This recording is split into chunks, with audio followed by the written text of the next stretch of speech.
civilization influence. And we are embracing civilization, and civilization we will embrace. We continue to follow the path of civilization because that's exactly the pathway to a better society. Nigeria today has opened what they call Center for Eradication. Innovation is part of civilization, and they are eradicating it. So we have different ideology, different belief. Everything is different. Everything is pulled apart. So the only way we can develop ourselves, attain our potentials, is to govern ourselves in the name of self-determination. So this is the reason we are saying that the world must listen to us now. We have solution, especially to all the problems that are emanating from the West Africa, Sahel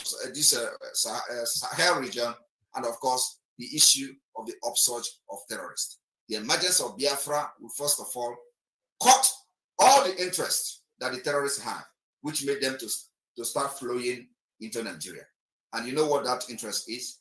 They are looking for safe haven, where they can tap on the natural resources, make money, sponsor attack in Europe, sponsor attack in America, and the emergence of Biafra will stop that. Thank you very much. There are many things to say, but I know that a lot of people are here who want to say something. Thank you very much. This is the reason. It's okay. It's okay. Or die is our logo and our slogan going forward. Thank you very much. Thank you so much for all this brief, Prime Minister Simon. And the next question will be Mr. President, Mr. GIE. Eritrea is an independent nation. So what is your government in exile struggle all about? And if you are not fighting for independence like the Biafran people, what is missing from the Eritrean people?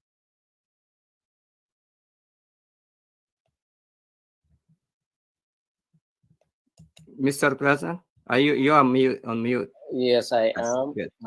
I say before I proceed with the question, I want to commend the Prime Minister for well articulated and also detailed. I think this is more history we have than ever. A lot of people may not be familiar with the Biafran issue. They might think it's a dead issue, but as you can see, it is well alive and moving. We also have a good friend in them. There's a lot of familiarities that we carry in common, and I think we are together in this fight. Coming back to your question, Mr. KHA, as you might know, yes, Eritrea is independent since 1991. And unfortunately, Eritrea has had high aspirations to govern itself as an inclusive, peaceful, and democratic administration is what we expected. In that particular 1991, not only Eritrea, Ukraine became independent the same year. They decided to go the democratic way. Unfortunately, we went to a dictatorship. And this authoritarian regime we have today, it hijacked the dreams and aspirations. And the Eritrean people have found themselves in a nation without law. We don't have constitution or even any necessary institution. At this juncture, for the last 33 years, no election, no constitution. Where in the world do we hear, where in the world that it exists except in this small tiny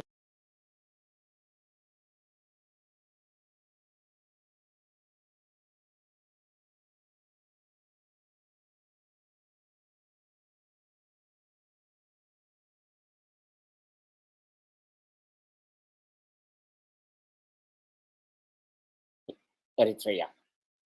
You know, we earned our independence through a long bloody struggle, and we paid dearly, many sacrifices.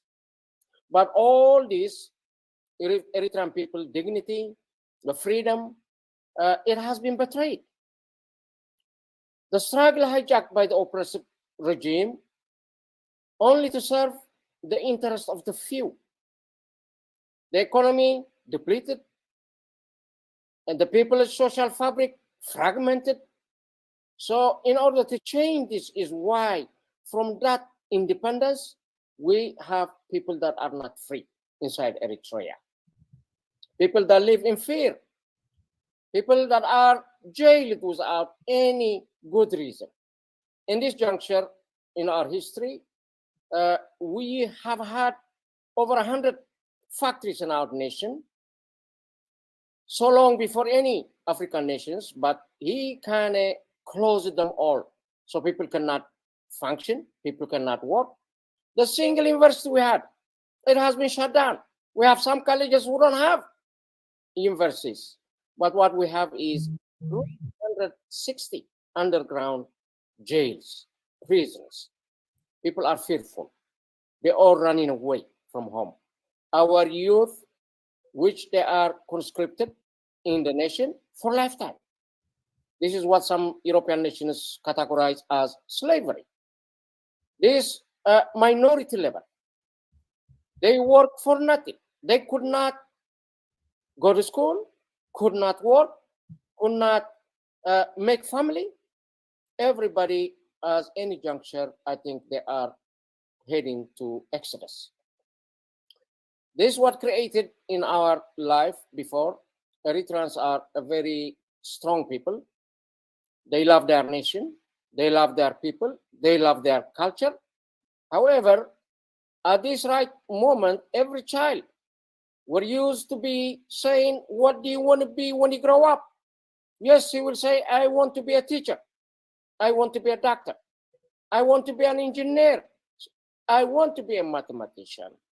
But today, I'm dismayed to hear any young kid, if has been asked, what do you want to be when you grow up? He will simply and clearly would tell you, he wants to run away. He wants to run away. So we cannot have this sort of nation building together. And I think we are in a really failed nation as it is. The nation is going the wrong way. The gentleman goes towards the Russians, Chinese at this moment. And we are, as a transitional government in exile, yes, we are pro-West. Yes, we are pro-democracy. Yes, we are pro-justice and for the rule of law. So all of our efforts, even though we have independence, we never had the freedom for the people. Therefore, this is our fight for our people. And we tend to get it to the highest level. And I think in this juncture, it is about time. The time is due for this despotic government. Maybe it's time to leave the nation. Whatever happened did happen. We don't want it to get any worse than it is. So we can restore democracy. We can restore justice. We can let out all those prisoners, political prisoners, journalists, and many women and men that are in jail for nothing. There is a fear, even if relatives, loved ones are in jail. It became a time you cannot ask about them. If you go to ask, yes, you better be thinking twice. And so the people are living in the dark. No wonder they called us the North Korea of Africa. Plus, even worse, you know what North Korea does, but ours, we were given the name the North Korea of Africa, and that would explain a lot. So without saying much, yes, we are not fighting for independence, but yes, we are fighting for our freedom, a freedom at home. And this is what we are fighting as a transitional Eritrean government in exile. Thank you very much.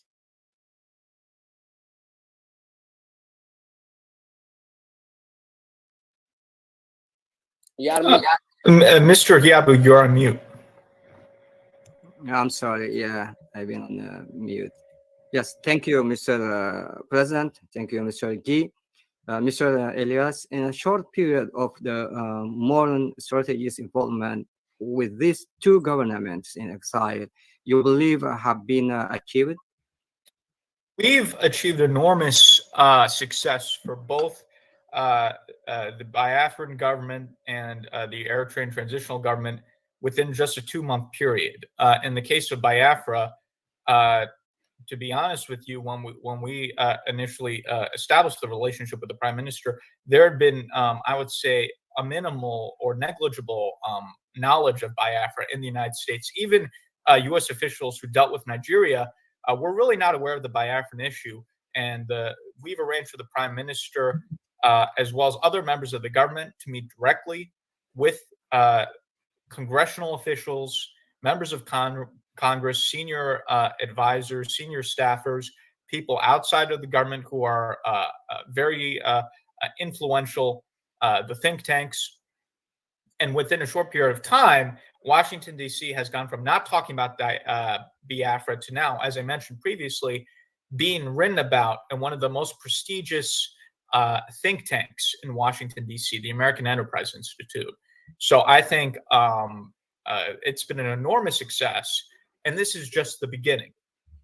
And what we've really been focused on is developing the awareness, because once you get the awareness, then you get the support. And this is very important for your viewers who are both the Eritrean viewers, our Biafran friends, to understand, is diplomacy is a two-way street, right? One of the things that I've noticed in some of my conversations with our diaspora supporters is that some of them have the assumption that the U.S. government should somehow be able to read the minds of Biafra, read the minds of the Eritrean opposition, to that without educating them, somehow they'll know what to do. And if the U.S. government doesn't help, it means that somehow they're to blame. That's completely absurd. Diplomacy is a two-way street. If whether it's the Eritrean justice movement, the Biafran justice movement, if you want the U.S. to do something or the international community to do something, you have to educate them, give them the facts, give them the figures. That's what the lobbyist does. Tell them what it is you want from them, and then most likely they'll do it. Rather than not educating them, somehow expecting that they know what you want, and then blaming them when something doesn't happen. I mean, that's completely illogical. So, that's why lobbying is important. And in addition to our lobbying, programs such as these are so critical because we are educating the population as to why lobbying is important, why educating is important, why diplomacy is important, and how that interplays. Now, so we've basically gone Biafra on the map within a short period of time, and we're going to have a huge explosion these next few months in terms of our activities. This is just the beginning. We have a lot of things in the pipeline, and so Nigerian government needs to be more nervous in the coming months. Now, when it comes to the issue of Eritrea, there was a little bit more awareness than the Biafra issue. Not a lot more, but a little bit more. But here is the problem, and I'm going to be very frank. And again, I'm going to go into how we've been so successful in terms of the transitional government. The main issue that the U.S. government has had, or opponents of Isaias Afwerki have had in the U.S. government, is there was always the expectation that the Eritrean opposition, quote unquote, would at some point reach out to the U.S. government and work with them in order to remove Isaias Afwerki. And over time, the U.S. government became very surprised, and we've had private conversations. I've had many conversations. They just became surprised after 10 years, 20 years, 30 years in terms of why is the Eritrean opposition not meeting with us? Why are they not reaching out to us? Why are they not coming to us to work out a strategic plan on how to get rid of Isaias Afwerki? Why are they seemingly talking endlessly amongst themselves, talk, and more talk, and no action? So over time, people in the U.S. government became more and more disgruntled with the Eritrean opposition to the point where it seemed like, okay, these people are never going to get their act together. Now, that's why I think there's an openness within our government, frankly, to look at some other alternative in terms of saying, well, if the Eritrean opposition is incapable of organizing themselves, maybe we can play a role in helping organize them if they can't get their act together. And, President Bahdurai emerged on the scene. He created the government in exile. It was a perfect match. I connected with President Bahdurai. We developed a close relationship, a close friendship. And we decided to put all of our force here in Washington behind President Bahdurai, to support him as now the transitional president of Eritrea, to have a rival government to the dictatorship led by Isaias Afwerki. And it's been an enormous success. Now, I understand that this has created a little bit of controversy. Of course, the Isaias Afwerki is freaking out. He's having his government put out press releases attacking us, attacking President Bahdurai, because they're scared. They've never seen an opposition leader being so effective. You know, Isaias Afwerki has just been used to opposition leaders defeating themselves. So he never had to worry. Now he sees someone who's effective and has the support of the US government, and they're completely losing it. But you also have some people, some of our dear friends in the opposition who are frankly a little bit jealous of President Bahdurai, a little bit complaining as to why is he the leader? Why are we not the leaders? And why are we, not having an input in electing the government in exile? We should be involved in choosing the president in exile, and this and that. And my response to that, to those people would be: you have 30 years to get your act together. The U.S. government was waiting for you to come to them, to work with them, to get rid of Isaias Afwerki. You failed to do that. So if you have anyone to blame, you should blame yourselves for not having your act together. If the Eritrean opposition got its act together earlier, I don't think there will be a need for the government in exile, or there will be a need for the U.S. government to be invested in the government in exile. This is being done because the Eritrean opposition has failed the past 30 years. I'm just being very honest about it. And I think people in the opposition need to hear this tough medicine. Enough with the nice talk. They need to hear the truth that they failed, and that's why people in Washington, like myself, that's why people in the U.S. government are getting behind President Bahdurai. If they're upset about that, they need to get their act together, and we could look at what we could do with them once they get themselves together. So I just want to put that out there in a very open and honest way. With President Bahdurai, we've seen the success. It's public. We're not hiding anything. We saw the meeting with Congressman Sherman, which he tweeted about. We saw the meeting with Ambassador Tibor Nagy, former Assistant Secretary for African Affairs under Trump, and former U.S. Ambassador to Ethiopia. He tweeted about it. And this is just a little bit. We've had many other meetings. Congresswoman Betty McCollum, other members of Congress. We've had a lot of momentum, and this is just the beginning. You're going to see more and more support coming from the U.S. government. I think eventually what's going to happen, especially as the Horn of Africa becomes more unstable, is we already have many people in the government who view President Bahdurai as the legitimate president, not Isaias Afwerki. I think once the Horn of Africa moves towards a conflagration, and we see what's happening with Somalia, Somaliland, Ethiopia, the Horn of Africa is a powder keg waiting to explode. But I think, once we get to that point, we're going to push for a more formal recognition by the U.S. government of President Bahadurai's government. I think the best analogy would be, in this case, for a period of time under the Trump administration, the U.S. government recognized Juan Guaido as the legitimate leader of Venezuela over the Maduro government. So similarly, I think we're going to move in that direction, where at some point the U.S. government's going to more formally proclaim that President Bahdurai is the legitimate leader of Eritrea and not Isaias Afwerki.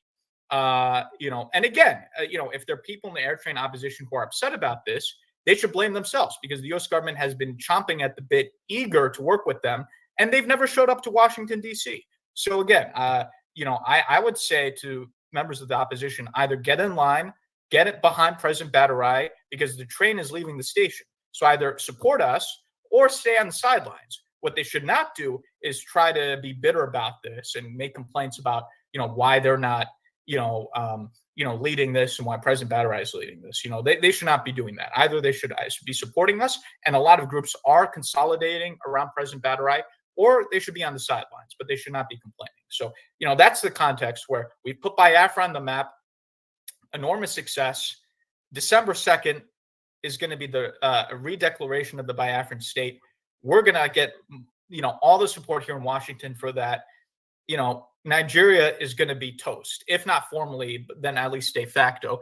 And similarly with the Eritrean transitional government, we're moving towards a more formal recognition of President Bahdurai as the legitimate leader of Eritrea and over Isaias Afwerki. And then, when that happens, we'll decide, what to do from there. So I just want to give you the overview, and I want to speak very frankly, because I think the time now is to have frank discussions, not to, play around the edges.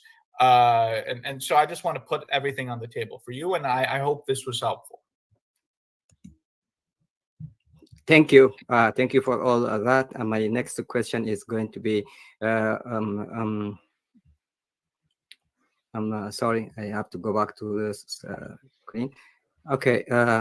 Are there any peaceful solutions on the horizon or political dialogue for independence, or do you believe it can only be solved by armed conflicts? If armed struggle is the solution, what sort of preparations are on the way? This, Mr. I think he's asking Prime Minister Simon. Yes, Prime Minister. All right, thank you very much for that question. What we're doing now is that, of course, we are open for, peaceful dialogue and all that. As a matter of fact, we are the peaceful one. The Nigerian state is the violent one. And of course, we've actually learned from what happened to others, both in Nigeria and elsewhere in Africa. Africa leaders are the most corrupt, selfish leader you can see anywhere in the world. So they don't actually believe in dialogue and peaceful discussion. So we've seen in Biafra land where peaceful agitators are getting killed, where people who just carry flags to demonstrate on the street are getting shot straight bullet, killed, massacred in their cold blood. And this has happened from 1999, since the resurgence of the Biafra agitation under Mossab, under the IPOB, Nigeria, where people believe that we're fighting for freedom, only to go to the street, get killed, and they use their pictures and videos to share on the social media. Nigeria is killing us, Nigeria is killing us. I was sitting and watching those things as one Nigerianist that I was. So when I know that Nigeria, it can never ever get better. And I said, instead of wasting my time trying to wait for somebody to come and revive a faulty foundation that I know how rotten it is better that I use everything I have, both my intelligence, my profession, my experience, to support the liberation of Biafra. I joined the struggle. But when I joined the struggle, one of the things I did and promised myself and my God is that under my watch, Nigeria will no longer kill any Biafran and enjoy the killing. So what did we do differently? What we did differently is that in as much as we believe in peaceful agitation and then also, ready for dialogue, so this whole thing can be resolved amicably in a more democratic way, Nigeria are the one bringing violence against our people, killing them for asking for freedom. So we decided to raise our defense forces, and defense forces will be defending our land against the terrorists in uniform, while we will continue to push to the outside world, to the West, to America, in a more diplomatic, more refined, and more, in political way. So we believe in those approaches, and because of the way Nigeria is and the kind of mentality which is kill, kill, kill, and we understand them very well. And the people that are ruling Nigeria are nomadic people. They are not Nigerians. They are not originally from Nigeria area. The president himself is not a Nigerian. I don't know whether you people are aware of that. He's not originally from Nigeria.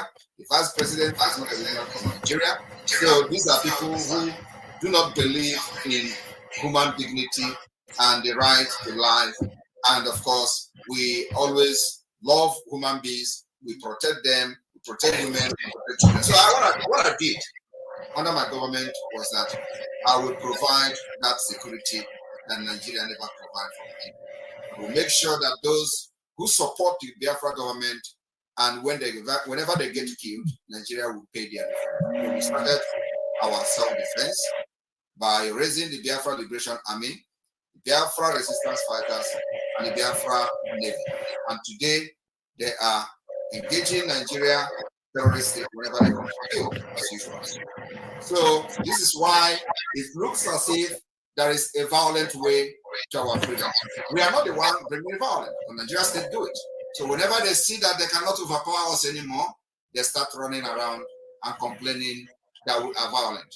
How are we violent? Were we the one who went to the streets to butcher and kill people that are carrying flags?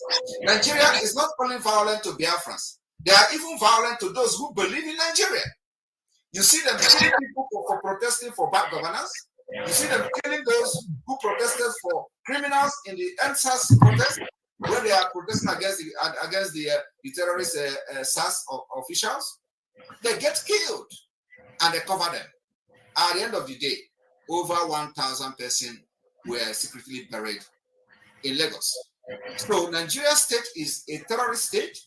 Using violent states on them is just to give them some kind of accolade. They are terrorist state, and so anybody supporting Nigeria is actually aiding terrorism. That's why we are ready. And so it looks as if there are people who are violent or violent agitators. There is no violent agitator. All we do is to defend ourselves to make sure that Nigeria will never have a field day killing Biafrans again. If you check the past, from 2016 to 2017 to 18, they killed and massacred Biafrans in the Biafra, and nobody has been held responsible. This is the reason it looks as if we are towing the pathway of violence. And of course, we respond when a government is bringing violence. You do not fold your arms. You will respond with violence. And of course, you need to even have a superior power to be able to withstand the kind of barbarism from the Nigeria state. That's what Biafra have done very, very well. Thank you.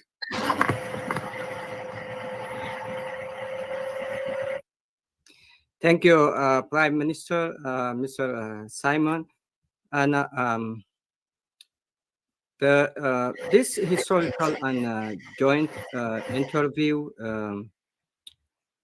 this historical and joint interview with the Eritrean government in exile is a milestone in our fight for freedom for the two movements, freedom for Biafra from Nigeria and also for the government of Eritrea in exile and government of Eritrea in exile and of Eritrea inside the dictatorial regime in Eritrea.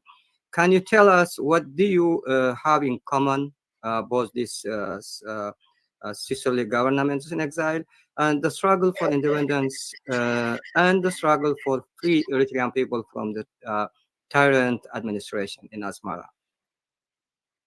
Thank you, Mr. KHA. And again, thank you, Prime Minister Simon. And I would like also to commend Mr. Elias being straightforward in this 21st century. Right. We don't have anything to hide. When you're fighting for freedom, there is nothing to hide. Yes, everything on the table, Mr. President. Pardon me? Everything on the table. Yes, it should be on the table. Only a tyrant will have something to hide, but we have to be upfront because we're fighting for freedom. So we shouldn't have anything to be worried about by telling it like it is. On that previous question you gave to the Prime Minister Simon, if there is a peaceful political dialogue, but with this dictatorship and the tyrants, the oppressors, they don't have any vocabulary that says peace. In our case, it looked like it's too late. It became to the point of no return. I don't think they would listen to that aspect.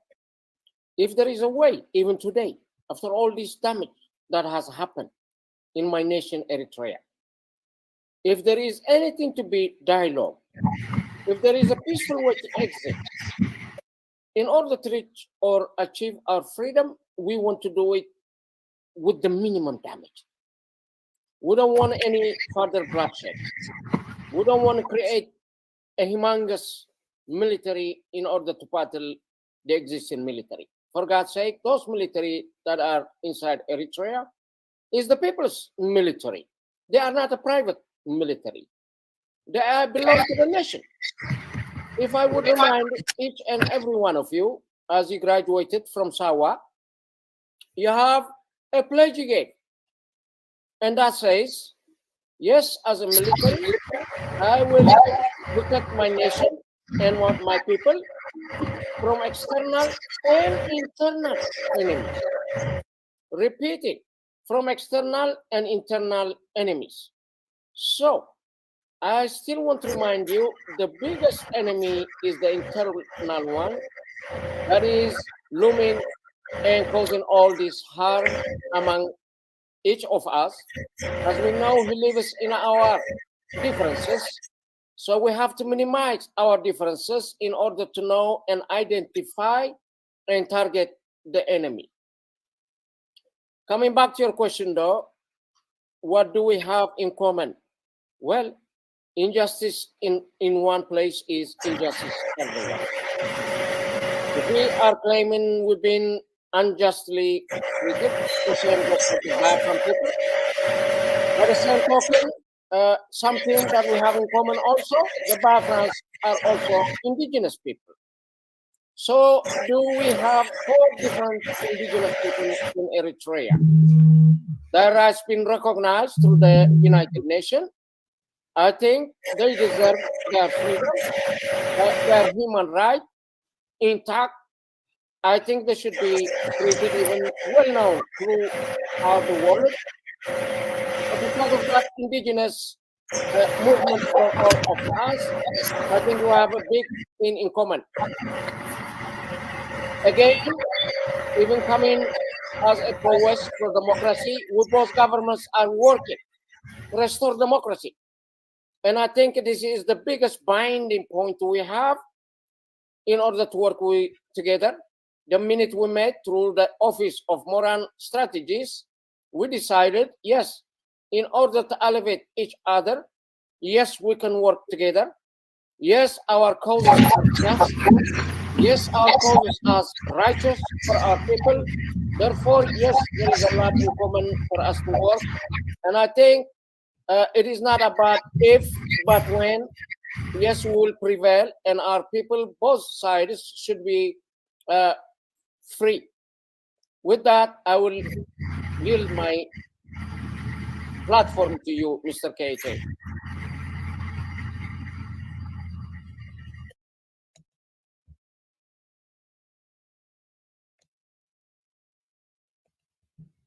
Yes, thank you, Mr. President, Mr. Bahdurai, Mr. G. Mr. Elias, can you give us looking forward and in the future what we can be achieved or expected from the modern strategies incorporation for these 2 governments in exile? Yeah, so let me expand a little bit about in terms of what I said previously, which is connected to your question. First of all, I think with our firm, we now have not just a relationship, but a burgeoning alliance between the Eritrean government in exile, between the Biafran government in exile. This will become a very important partnership because both have assets to bring to the table that are mutually complementary. Biafra is a huge country with up to 80 million people, if you include the diaspora. It has a strong military Biafran Liberation Army that the Prime Minister leads. So it has certain assets. Eritrea is a very small country, but it has the advantage of being a country that's already recognized as a member by the international community, as a country recognized by the international community. So I think these are 2 causes that have a similarity in terms of you have people that have been subject to oppression in different circumstances, but who are beleaguered, subject to persecution and prosecution and killing. And so I think there's a commonality there. I think these are brotherly causes. And I think each of these causes and each of these governments are able to provide something to the other, which will elevate each other.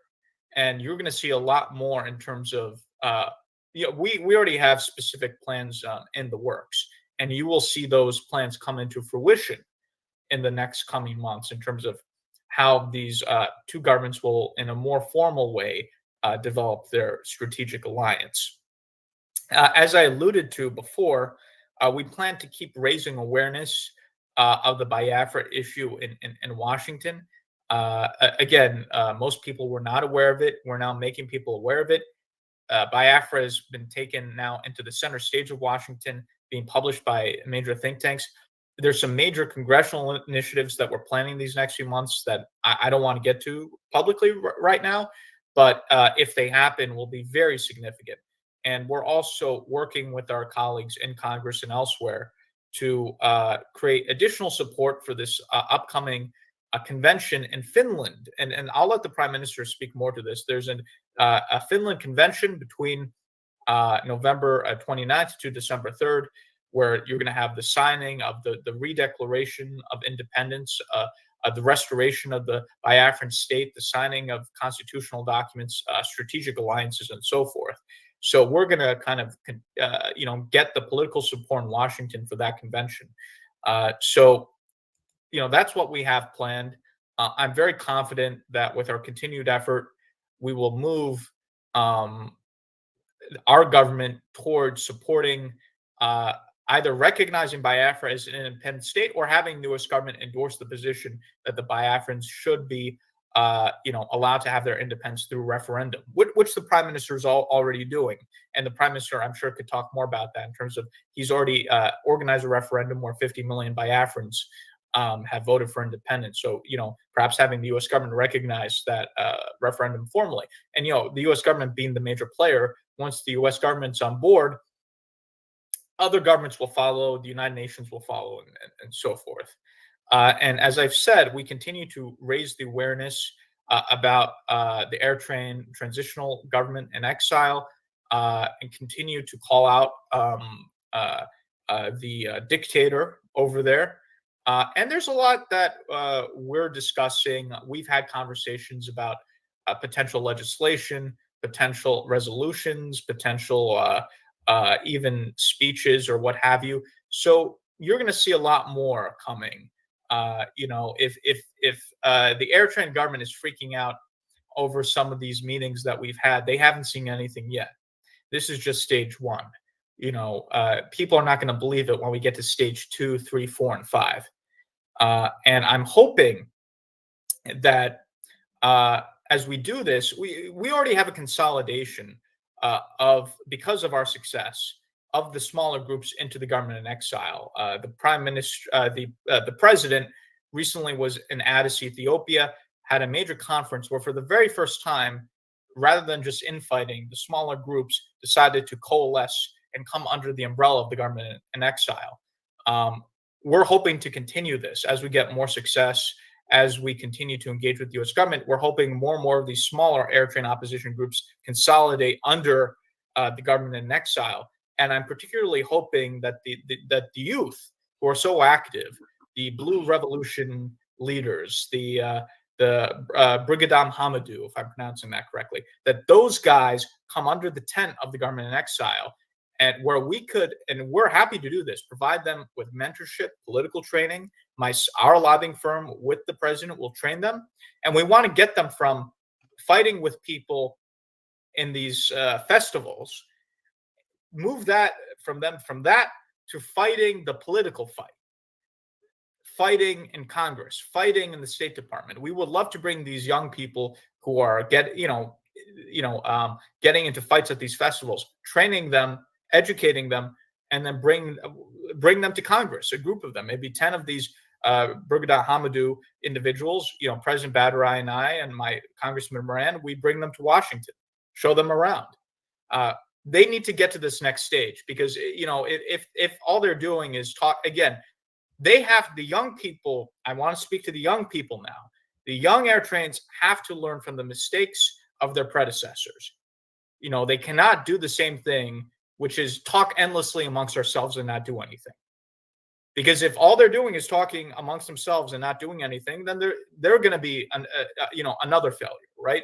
And we don't want that. We want them to be successful. We're here to extend a hand to make sure they're successful, to provide them with the guidance that they need. So I am very optimistic. I think we're going to get Biafran independence, the U.S. to support that. Again, it's going to take time and effort. And the same thing with the Eritrean transitional government, because again, we have 535 members of Congress. We have the White House, we have the State Department, we have National Security Council. You have people outside the government in the think tank community that have a tremendous amount of influence. So there are hundreds, if not thousands, of people that need to be educated, that need to be engaged in order to influence U.S. policy. So in the cases of both the Biafran cause and the Eritrean cause, these are going to be long-term projects. This is not just going to be us lobbying for a month or two. This is something we're committed to doing for many years in order to develop the powerhouse in Washington. In a short period of time, we've already gotten tremendous support, more than I even anticipated. And again, I'm very confident that we're going to get an independent Biafra, and the U.S. is going to get behind that. I'm confident we're going to get rid of the dictator, Isaias Afwerki, and the U.S. is going to get behind, or is already behind, but more formally proclaim their support for the transitional presidency of Mr. Bahdurai. So we're in the right direction. We're going to be successful in both cases. I think the only question is timeline, right? How fast are these things going to happen? And when it comes to that, there's some externalities that are outside of our control, right? We have an election coming up. We don't know what regional events might happen, but we're controlling the things that are under our control, and we're moving in the right direction. I'm very confident in both the Biafran cause and the Eritrean cause. We're going to be successful. I'm very confident in that. Thank you, Mr. Elias, for all this. Prime Minister Simon Ekpa, we heard you have offices through the globe, and we understand shortly that that you are planning to announce something in Finland. Can you tell us what the announcement would be and what you plan to achieve by it? All right. Thank you very much. And if we all can be muted, so because there are some kind of interruption that is not actually technical, so if everybody can be muted so that the noise will be reduced. Yeah, thank you for that question, and thank you, Elias, for bringing up this issue of Biafra convention that is coming up in Finland, and we've have extensive discussion on that, and President Bahdurai as well. What we intend to do, first of all, let me make a comment on what we have in common before addressing that question. We have in common two government that has failed, failed state. There is no other way to describe this situation other than failed state. Two, we have government that are nomadic, that are practicing nomadic system.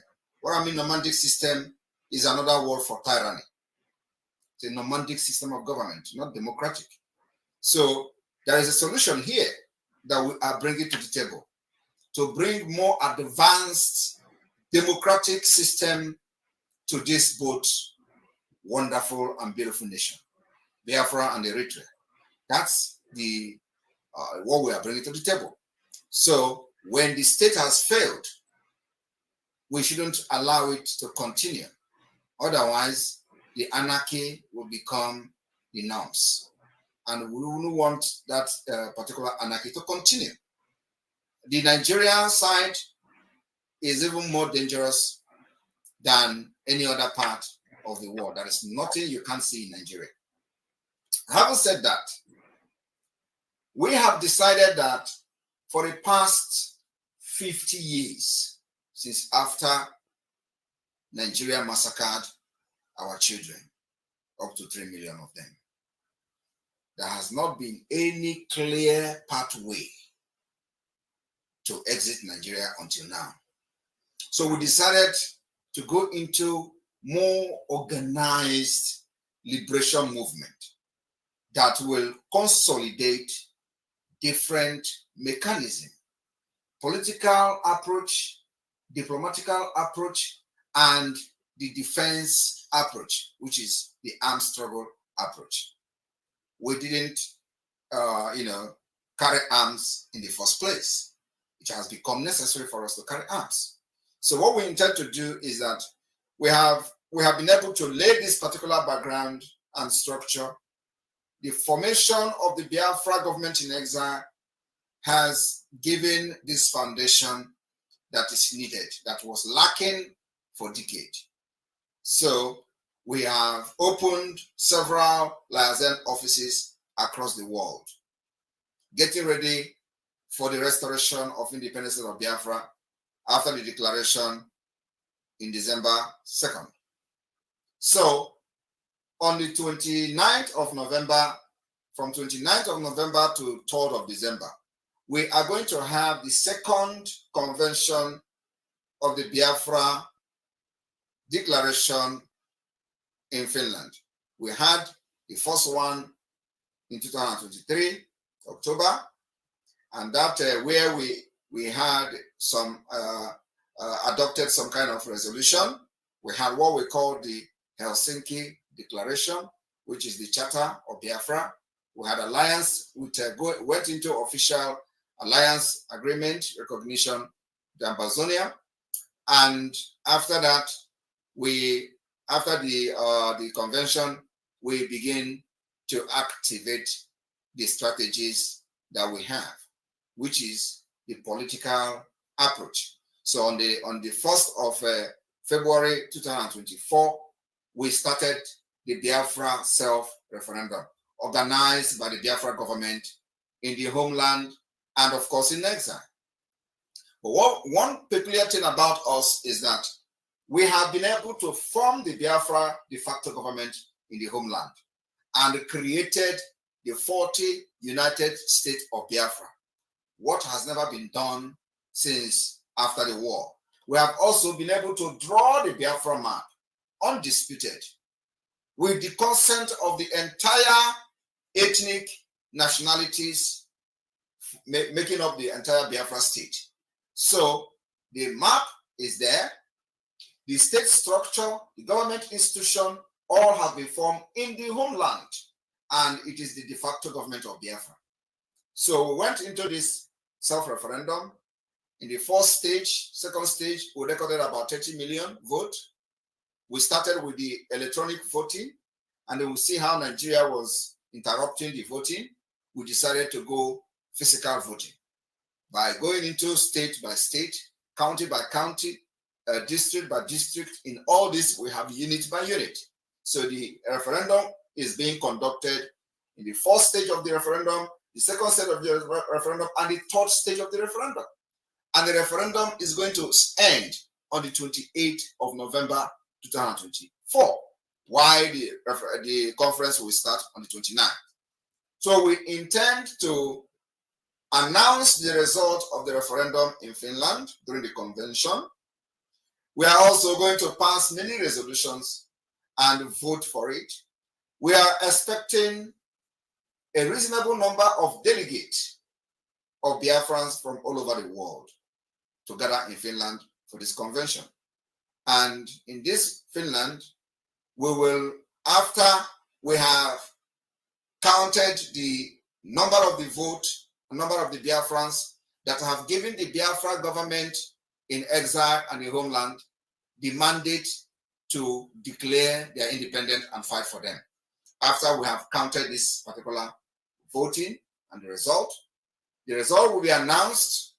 We will not only just announce the result, we will also publish every document that has to do with how the referendum was conducted for the world who care to know, those who care to know and who care to see it.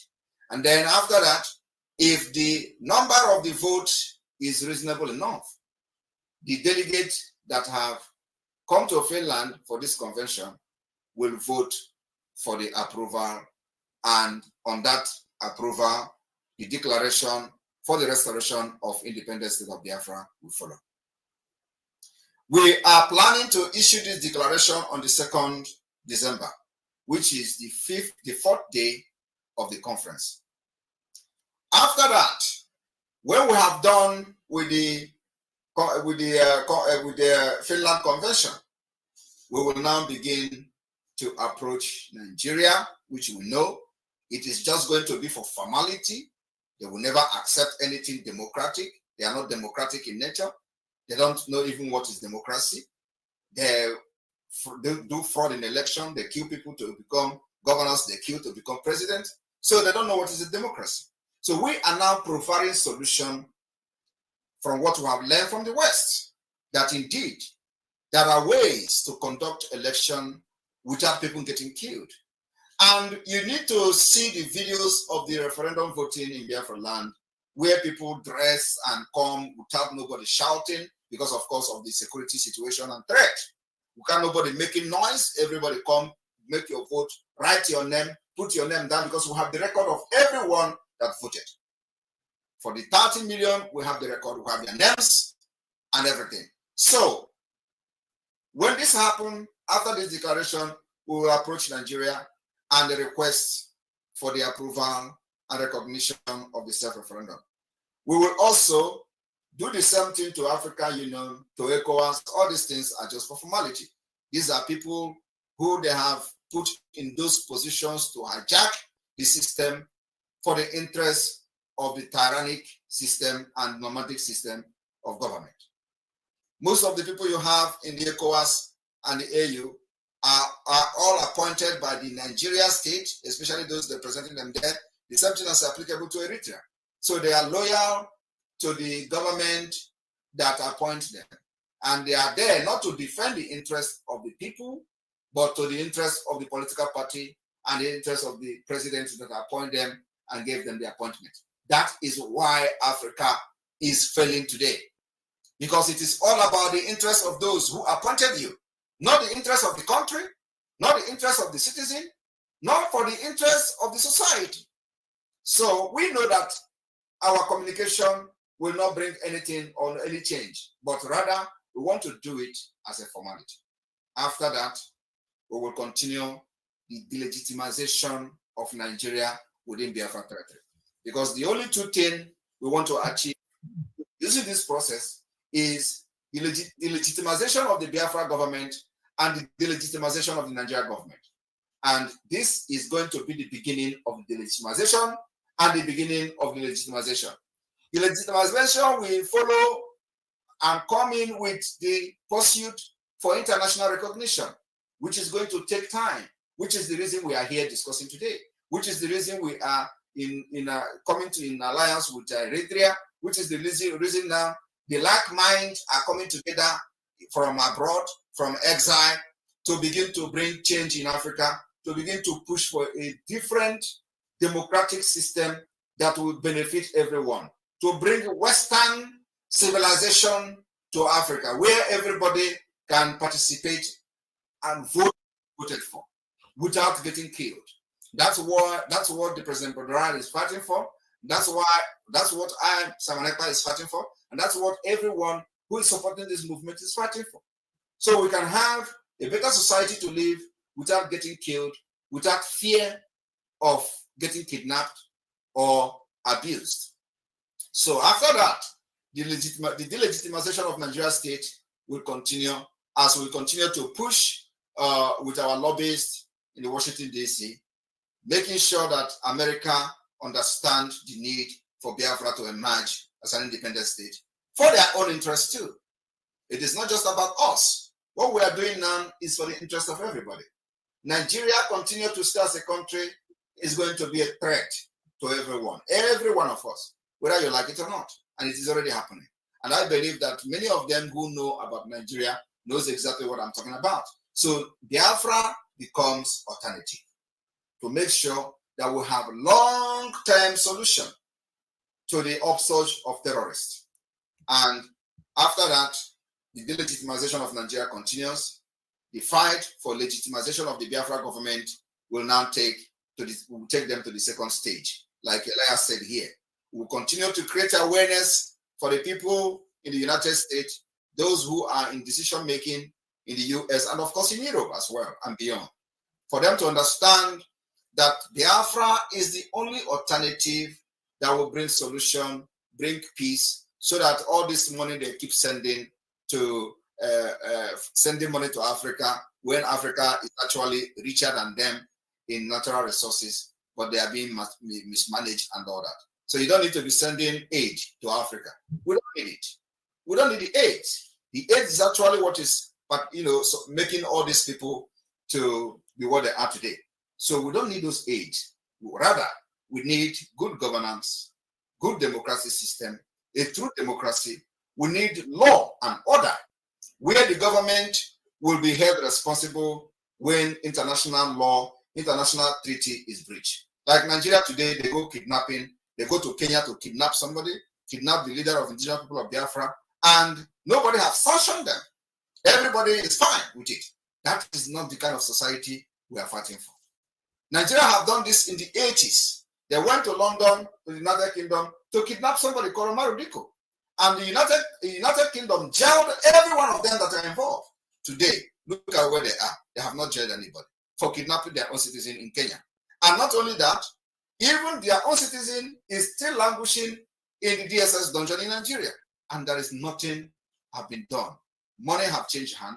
Nigeria have bribed all of them, and nobody can talk. So we are not looking for that kind of system to continue to live in that kind of system. So what we are doing is that after this Finland convention, where a lot of things will be unveiled, in alliances will be signed and all that, we will go into the next stage.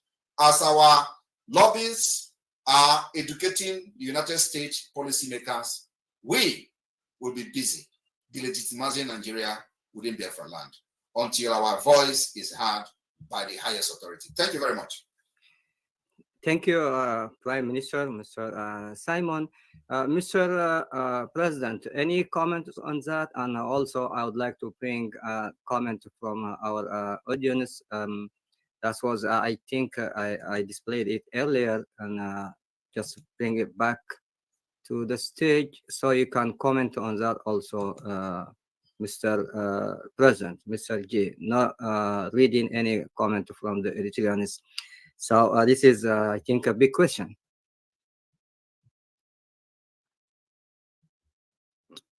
You on mute, Mr. G. You're on mute. Unmute. Yeah, is it a question? Says not reading any comments from the Eritreans. Say it all. Go and find them. I mean, if you want comment on that, okay. I would say, yeah, it's not. I don't know. But if you any comments on what? Prime Minister.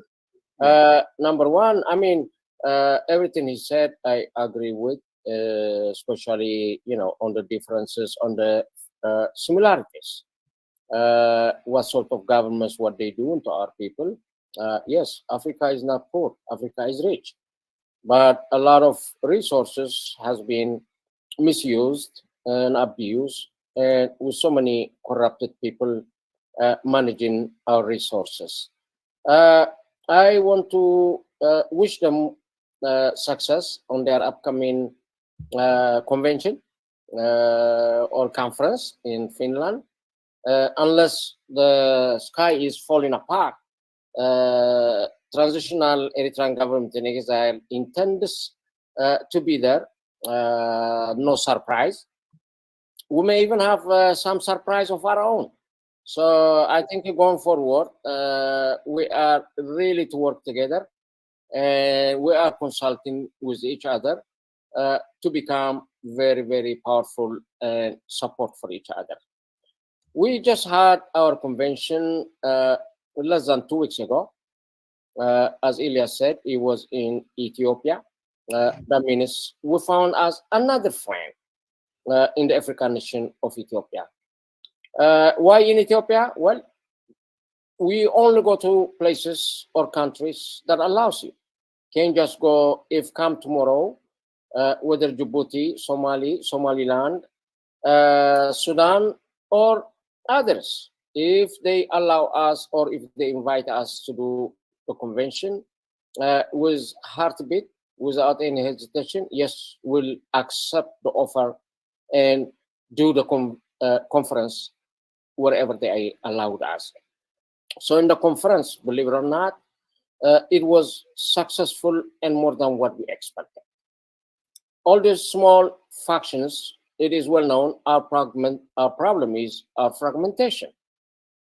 We fight for the same reason. Our goal is the same, but everybody trying to push the table from every different, maybe 10 angles, and the table not moving anywhere. Therefore, knowing this, those small groups, they were receptive to begin with, and we kind of consolidated to create one central command. It is amazing. This is the largest population of Eritrean youth, over 300,000. And the next one would be in Uganda. All these are victims of exodus or running from the military, lifetime militarism in other sense. So they agree to come under our tent, which means we are building that team one step at a time. They agreed to come together. This was a big success and a historical milestone. It never happened before.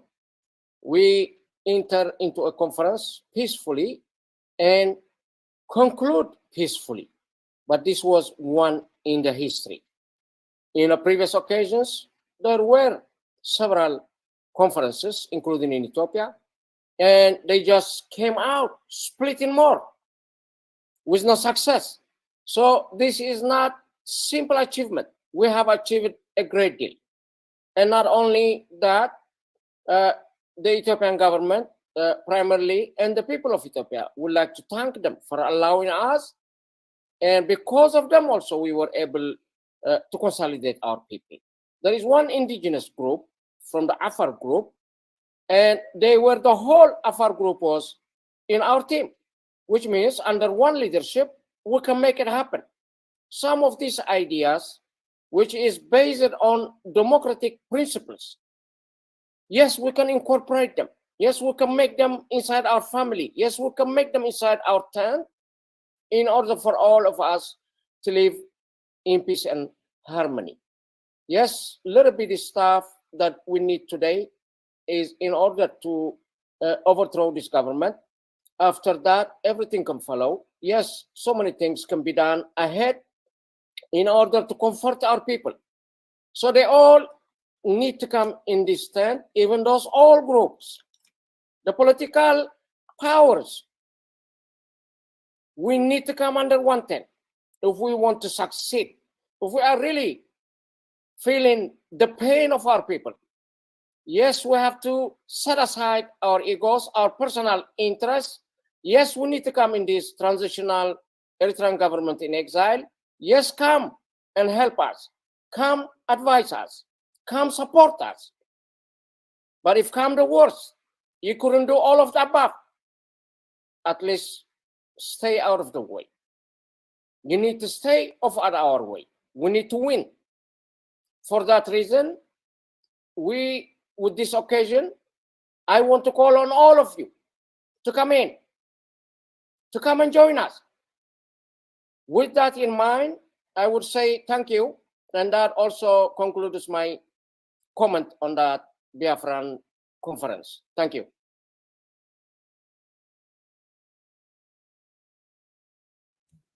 Yes, Mr. President, any comments on the question that I just put on the screen? Would you say any comment? Otherwise, I'll go to Mr. Is that the same comments that you wrote, Mr. KJ? No, that is not me. That is from the audience. But I don't know. I have a hard time to understand the question. I don't know if it is a. Let me respond to that comment. Okay. Okay. Yes.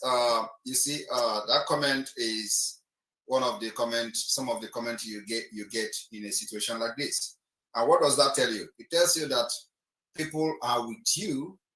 Majority of them are with you, and they like what you are doing. So there is no need for them coming here to comment, ask questions. It is something we also face in our own struggle. So people don't come and start talking when they already know what we're doing.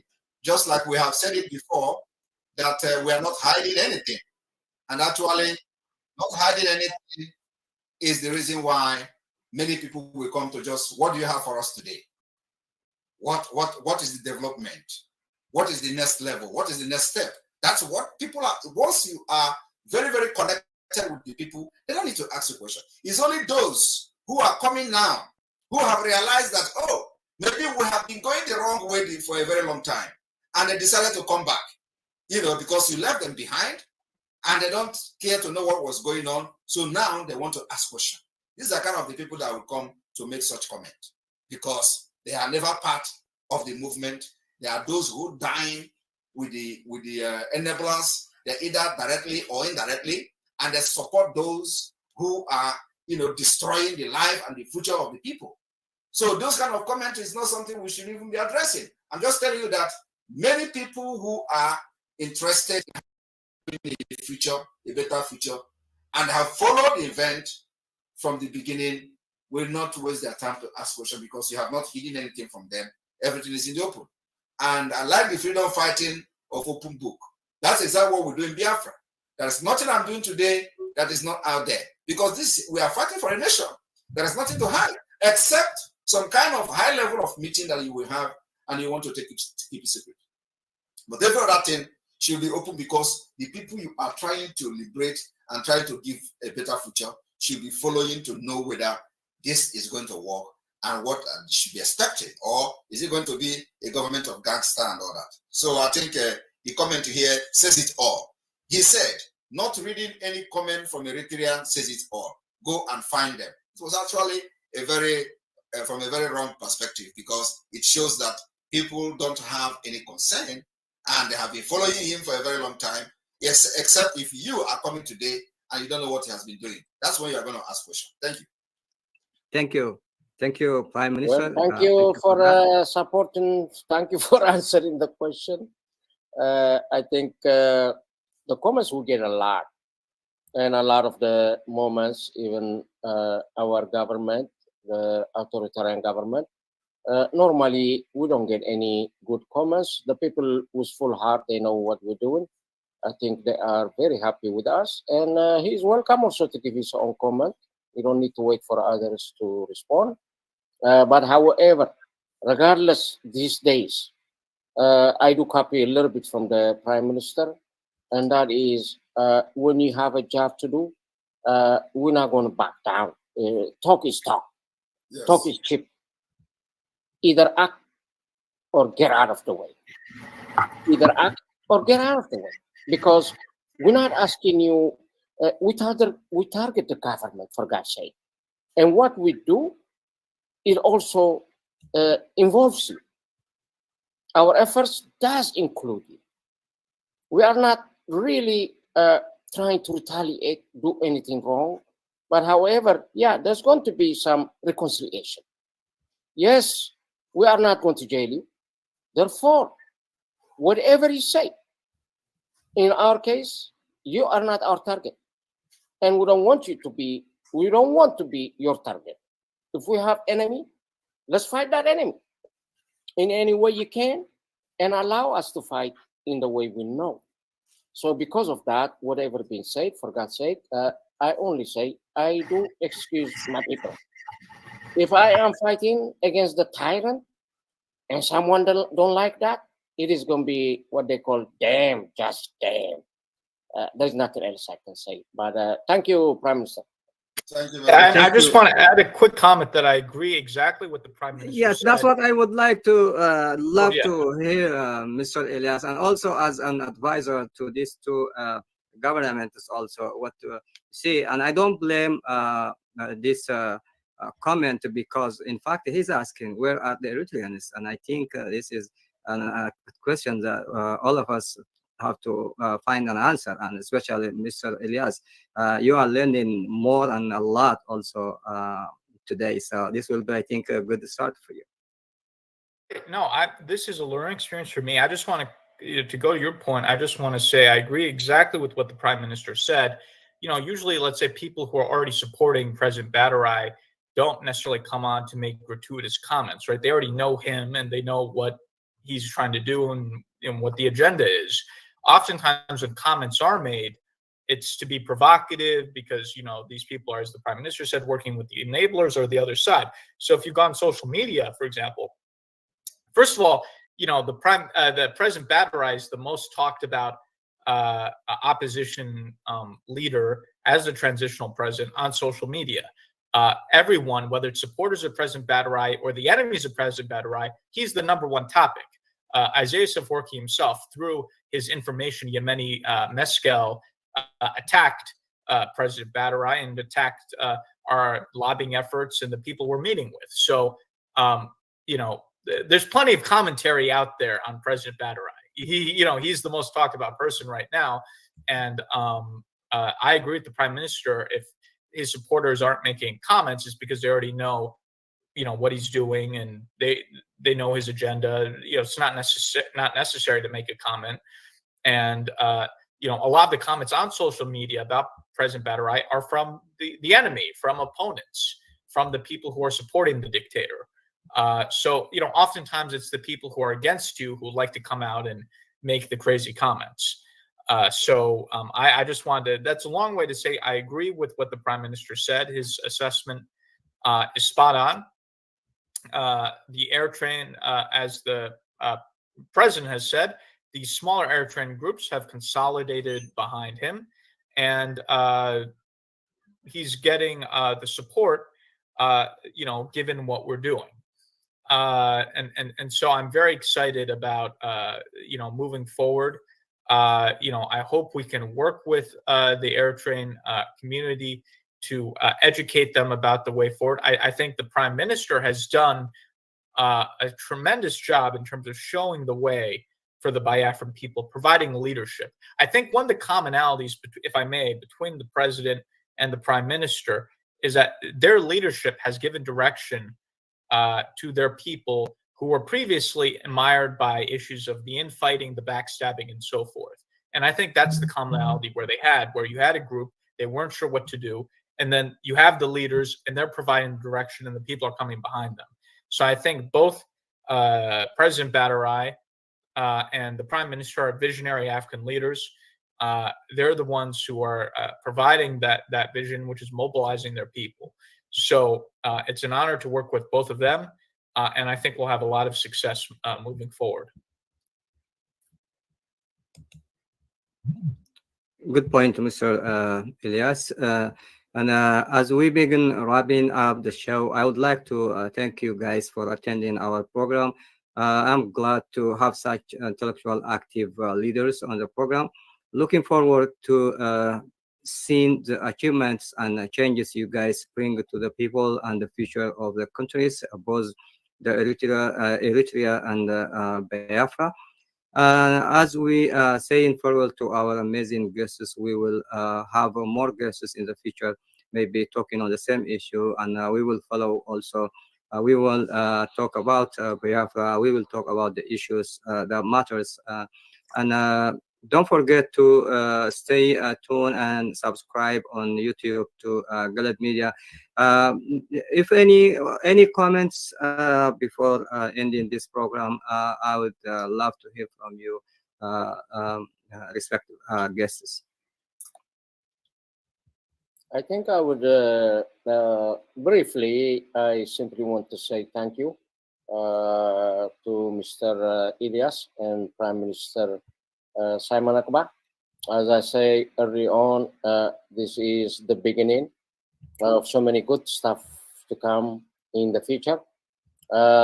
Let's kind of expedite our fight, regardless of what or where it has been said. I think we have the good heart for our people. Yes, we have a good heart to follow our guts into getting things done. I always believe unless we become more pragmatic, action-oriented, nothing can get done in this world. The time that we sacrifice is the time of our families, the time of our lives. And we decided also to do it in a full-time basis. This requires a lot of sacrifice, for God's sake. Therefore, for those who does not understand, it is okay. But for those who understand, we appreciate your support always. We are going forward. There is no point of return right now until we get the solution. and that is heading home, I always say, consider us like we are a big ocean. Bring your boats, bring your ships. Let's sail home. We're going to go together. In that in mind, I will give you the biggest hope also for the people back home. I'm sure this show will go also to back home in Eritrea. So for the people, I want to encourage you. I want to give you hope. Yes, it can be done. Yes, we're going to change it. But that change requires the need of both of us. We do our effort from abroad, from the diaspora, to put that pressure needed in a diplomatic and political aspect of it. Yes, we're going to expect you to sacrifice, to rise up, wise up. And for the military of Eritrea, as I be calling you all the time, you are the military of the people, of the country, not of a private entity. Putting that in mind, this is the time for all of us to have a joint force in order to get rid of this menace, not only for Eritrea, but for the whole neighbors. So it is time. We cannot take it any longer. We have had enough for 33 years. No election, no constitution. This is unheard of. And we allowed it. We have to take responsibility. So let's work on our side rather than just blaming the government. If we want to overthrow it, join the action. Not simply talking on the social media. With that in mind, I am very thankful to be here, and I'm thankful for my guests also, Mr. Prime Minister Simon and Geralius, and also thank you, Mr. KHA. Thank you very much. And thank you all for coming to the show and spending your time with me. And don't forget to turn on the bell notification so you can see all of my new videos when I post. Thank you, respective guests, for being all this time with me, and have a good day. Thank you. Thank you. Thank you very much. And Biafrans, please stay behind your gadget, because the Biafra government cabinet will be having emergency session, and this emergency session will be aired live. For the very first time, we are going to have live emergency session of the Biafra cabinet. So every Biafran watching this program, all of you, about 10,000 are watching live on Twitter. You have to stay behind as we will come back live again for the live coverage of the Biafra cabinet emergency meeting. Thank you very much. And just one quick comment, I just want to make that I've gotten to know both of these two leaders very well. On a personal level, I want to say I respect them. I admire them. I think they're individuals of extraordinary character and leadership. Again, they're not just clients, but I consider them very good friends as well. And, you know, the followers of the Prime Minister, followers of the President should know that these are two good men that they're following. So I just thought it was important to say that. And also that, you know, these are two individuals who've been very loyal to me. And I'm a very loyal person. Loyalty is important. So I feel very loyal to them as well. So we have a very close relationship, and it's something I greatly value and look forward to continuing. That is great. And also we will follow. Yes. Yeah, go ahead. Thank you. Yeah. And also we will keep in touch with you guys, and we will follow any achievement, anything you may do later on. So we can come back again on the stage and see what is going on. Thank you so much. Thank you for your time, all of you. Thank you. Thank you. Thank you. Thank you.